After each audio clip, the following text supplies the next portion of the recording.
आज की जो कहानी है बहुत ही एक हाई प्रोफाइल केस है और एक चैनल पर मैं इस कहानी को पहले ही सुना चुका हूं। आज यहां पर भी आप लोगों के समक्ष इसको लेकर आया हूं। कलकत्ता के दमदम वेस्ट बंगाल के अंदर 11 फरवरी 2009 को रेलवे ट्रैक पर एक लाश मिलती है और जब रेलवे पुलिस वहां पर जाती है वह देखती है वह लाश तो पुलिस वाले की ही थी, एएसआई अरिंदम मन्ना की। अब तो दोस्तों यह देख करके जो बाकी पुलिस वाले होते हैं उसकी लाश को काबू में लेते हैं और बिना पोस्टमार्टम के ही इसको घोषित कर देते हैं कि यह अपने आप ही ट्रेन के सामने कूदा है।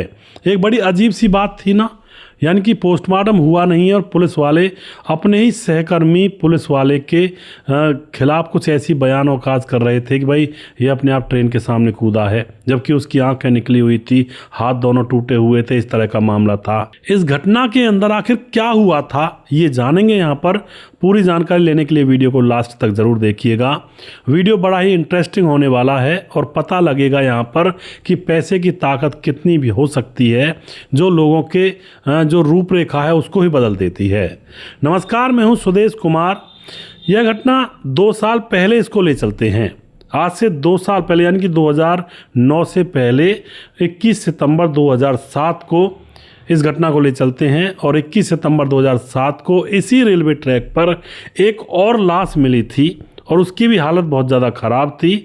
और सबसे पहले उस लाश को इस अरिंदम मन्ना नाम के पुलिस वाले ने देखा था, जिसकी लाश अब 11 फरवरी 2009 को रेलवे ट्रैक पर मिली है। अब उसने देखा था और उसके बाद वह कहता है कि भाई किसी ने हत्या करके इस लाश को ट्रैक पर डाला है। लेकिन फिर उसके बाद बाकी जो पुलिस होती है वह ट्रैक पर पहुंचती है और उस लड़के को देखती है तो डायरेक्ट कह देते हैं कि भाई ये अपने आप ट्रेन के सामने कूदा है। जबकि अरिंदम मन्ना का कहना ये था कि इस लड़की की हत्या करके यहाँ पर डाला गया है, अपने आप ट्रेन के सामने नहीं कूदा। यानी कि अपने ही पुलिस डिपार्टमेंट के खिलाफ यह हो जाता है अरिंदम मन्ना और कहता है कि मैं सच्चाई के साथ रहूँगा, मैं झूठ नहीं बोलूँगा। अब तो दोस्तों यह बात यहाँ पर चल रही होती है, अपने डिपार्टमेंट में वह लोगों के खिलाफ हो जाता है। उसके बाद यहाँ पर क्या होता है दोस्तों, कुछ आंकड़े मैं आप लोगों को बता देता हूँ। एक लड़का होता है रिजवान, जिसकी उम्र होती है 27 साल। इंस्टीट्यूट में ग्राफिक की क्लास पढ़ाया करता है। उसी इंस्टीट्यूट में एक लड़की पढ़ती है जिसका नाम होता है प्रियंका। प्रियंका उसी क्लास में पढ़ती है और पढ़ते पढ़ते इस लड़के रिजवान से उसकी नज़रें मिल जाती हैं। दोनों की नज़रें मिलती हैं, दोनों को एक दूसरे से प्यार हो जाता है और अब दोनों का प्यार परवान भी चढ़ता है।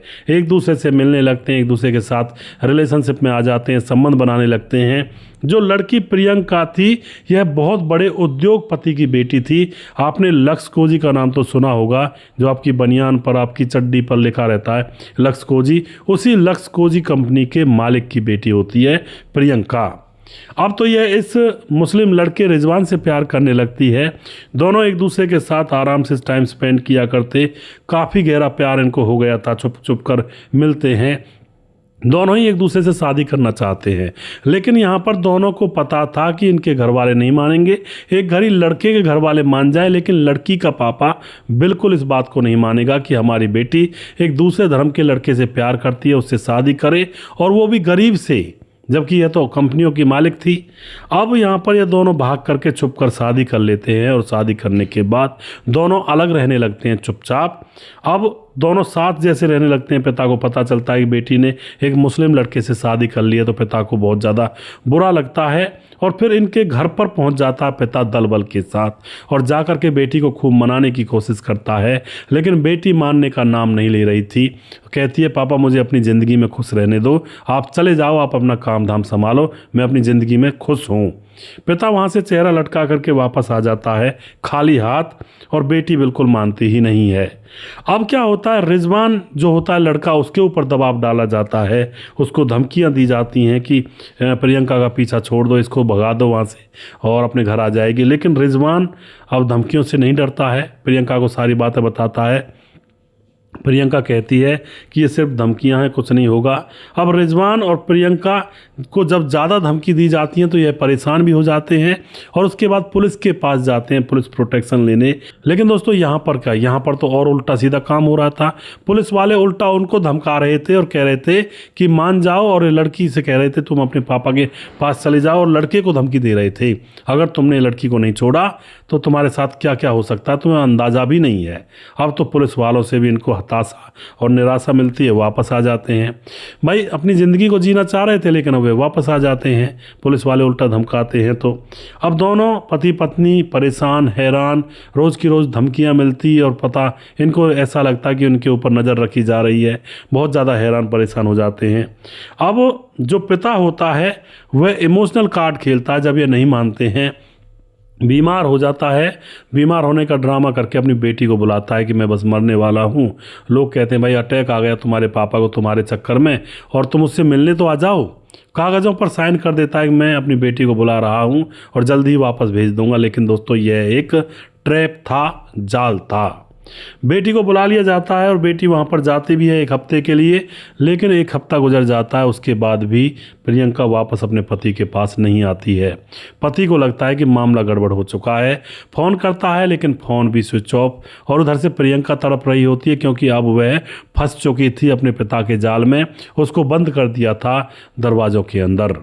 अब दोस्तों यहाँ पर दोनों अलग हो जाते हैं, दोनों एक दूसरे के लिए तड़प रहे होते हैं लेकिन कोई बात नहीं हो रही थी। तभी जो प्रियंका होती है पता नहीं कैसे अपने नौकर का फ़ोन लेकर या कोई कैसे भी जुगाड़ लगा करके प्रेमी जो पति बन चुका था अब तो पति रिजवान के पास फ़ोन करती है कि मुझे इन्होंने कैद कर लिया है और मुझे आने नहीं दे रहे हैं। अब तो रिजवान तड़प उठता है, अब करता भी तो करता क्या दोस्तों, उसके बाद रिजवान ह्यूमन राइट्स वालों के पास एक लेटर लिखता है कि हमारे साथ गलत हो रहा है, क्योंकि पुलिस वाले सुनने वाले नहीं थे। ह्यूमन राइट्स वालों के पास लेटर लिखा जाता है, लेकिन लेटर जो लिखा गया था वो लिखा गया था 18 सितंबर 2007 को, और फिर 21 सितंबर 2007 को रिजवान की लाश रेलवे ट्रैक पर मिलती है। शायद वो लेटर लीक हो गया हो या कोई और मामला हो या अपने आप ही यहाँ पर ये कांड होना हो। जैसे उसकी लाश मिलती है रेलवे ट्रैक पर तो सबसे पहले जो पुलिस वाला है जिसकी मौत हुई थी 11 फरवरी 2009 को होने वाली, यानी कि इससे 2 साल बाद, जिसका नाम होता है अरिंदम मन्ना, उसने सबसे पहले इसको देखा था। तो वह तुरंत कह देते हैं कि इसने कूदकर जान नहीं दी है, इसकी हत्या की गई है। बाकी पुलिस वाले जब वहाँ पर पहुँचते हैं तो वह कह देते हैं कि इसने तो कूदकर जान दे दी है। अब तो यहाँ पर बहुत फ़र्क पड़ जाता है, लेकिन अरिंदम मन्ना अपनी बात पर अड़े रहते हैं और कोर्ट केस चलता है और कोर्ट में अरिंदम मन्ना गवाही देने जाने लगते हैं। और उसके बाद जब ये लंबा केस चल जाता है, उसके बाद 11 फरवरी 2009 को अरिंदम मन्ना की लाश भी उसी रेलवे ट्रैक पर मिलती है, पुलिस वाले की लाश, और उसी की कंडीशन बहुत बुरी थी, हाथ पांव तोड़े गए थे और बहुत बुरी तरह से उसकी मौत हुई थी। अब दोस्तों उसकी जब मौत हो जाती है तो भी यहाँ पर यही कहते हैं पुलिस वाले कि इसकी मौत अपने आप हुई है, इसको किसी ने धक्का नहीं दिया है, अपने आप कूदा है ट्रैक के सामने, किसी ने इसकी हत्या नहीं की है। अब दोस्तों उसके बाद यहाँ पर क्या होता है, बहुत सारे कहते हैं आंदोलन चलाए जाते हैं, लोग भड़क उठते हैं, लेकिन धीरे धीरे ये बात शांत हो जाती है और न्याय के लिए बोला जाता है लोगों से कि हाँ न्याय मिलेगा और आगे केस चल रहा है, आप शांत हो जाइए, और धीरे धीरे यह मामला शांत हो जाता है। इस तरह का ये मामला था। लक्स कोजी के जो मालिक हैं उनकी बेटी ने ऐसा काम किया और फिर उस लड़के की जान चली गई। फिलहाल जो लड़की है प्रियंका, वह आराम से अमेरिका में अपने पापा का बिजनेस संभाल रही है और इस लड़के को भूल चुकी है। तो इस तरह से दोस्तों कई बार रुपयों से ज़िंदगियां खरीद ली जाती हैं, रुपयों से बहुत चीज़ें हो जाती हैं। अब इसमें फॉल्ट किसका है ये तो देखो किसी को एग्जैक्ट तो नहीं पता, लेकिन अनुमान बहुत सारे लोग बहुत कुछ लगाते हैं और शायद आप भी अनुमान लगा रहे हो कि क्या हुआ होगा क्या नहीं हुआ होगा। बिल्कुल एक फिल्मी स्टोरी की तरह है, जिस तरह से फिल्मों में अमरीश पुरी जिस तरह से अपना कांड करता था उस तरह से यहाँ पर कुछ कांड की आशंका है। आप जो भी कुछ कहना चाहते हैं अपनी राय कमेंट बॉक्स में लिख सकते हैं, लोगों के साथ शेयर कर सकते हैं। और दोस्तों वीडियो के लास्ट में कुछ भाइयों के नाम लूँगा जो हमारे वीडियोज़ को देखते हैं और हमें खूब सपोर्ट करते हैं। हमारे साथ हैं राजपाल सिंह सुदेश जी। आपकी कहानी बहुत हास्यास्पद होती हैं, जब आपकी कहानी सुनता हूँ तो बहुत एंजॉय करता हूँ, और कोई कोई कहानी ऐसी होती है कि रुला देती है और कोई कोई कहानी में बहुत हंसी आती है, जैसे कि इसी कहानी में सौतेले भाई बहन की कहानी में, लेकिन जो घटना हुई थी वह गलत हुई थी। मैं आपकी कहानी बहुत पसंद करता हूँ। बहुत बहुत धन्यवाद। राजपाल सिंह, जिला बरेली, उत्तर प्रदेश से। राजपाल सिंह जी, आपका बहुत बहुत धन्यवाद। इसी तरह से आप सपोर्ट करते रहे। उसके बाद हमारे साथ हैं पूर्णा पत्रा, कमेंट करते हैं राम सिंह चौहान, आपकी कहानी बहुत रोमांटिक होती है, ज्ञानवर्धक बातें होती हैं। धन्यवाद सुदेश जी, बहुत बहुत धन्यवाद जी। लकी सिंह कमेंट करते हैं AI वीडियो बनाकर कहानी सुनाया करो भाई, और ज़्यादा सही लगेगा। तो लकी सिंह जी, AI के ज़्यादा इफेक्ट हम नहीं डाल सकते, क्योंकि AI अब ज़्यादा आने लगा है वीडियोस में लोगों के में, तो AI के ऊपर प्रतिबंध लगने लगे हैं फेसबुक पर। जहाँ तक ये कहा जाता है मतलब थोड़ा लोगों तक रीच कम हो जाती है उस वीडियो की, और इसके ऊपर थोड़ा प्रतिबंध लगना शुरू हो गया है। इसलिए मैं AI के चक्कर में ज़्यादा पढ़ता नहीं हूँ। रियल ही होता है, जो अपने मुंह से रियलिटी में आप लोगों के सामने बैठकर कहानी बताता हूँ, तो इसमें अलग ही एक इंटरेस्ट आता है। AI में एक नकली पंसा लगता है, मैं आपको बताना चाहता हूँ। फ़ोटो पर फोटो, नकली वीडियो और नकली लोगों के चित्र, चलचित्र, ये चीज़ें आती हैं, थोड़ा मुझे अच्छा नहीं लगता जी। और मैं यही विश्वास करता हूँ कि रियलिटी में आकर आप लोगों के सामने बताऊं। हालांकि फ़ोटो वगैरह मैं लगा भी देता हूं, जिससे कि कहानी का प्रारूप आप लोगों के समझ में आ सके। कई बार वो कहानियों में फ़ोटो लगा देता हूं, AI के भी फ़ोटो होते हैं 2-4 समझाने के लिए, लेकिन पूरा AI से नहीं बना सकता हूं, इसके लिए क्षमा करें।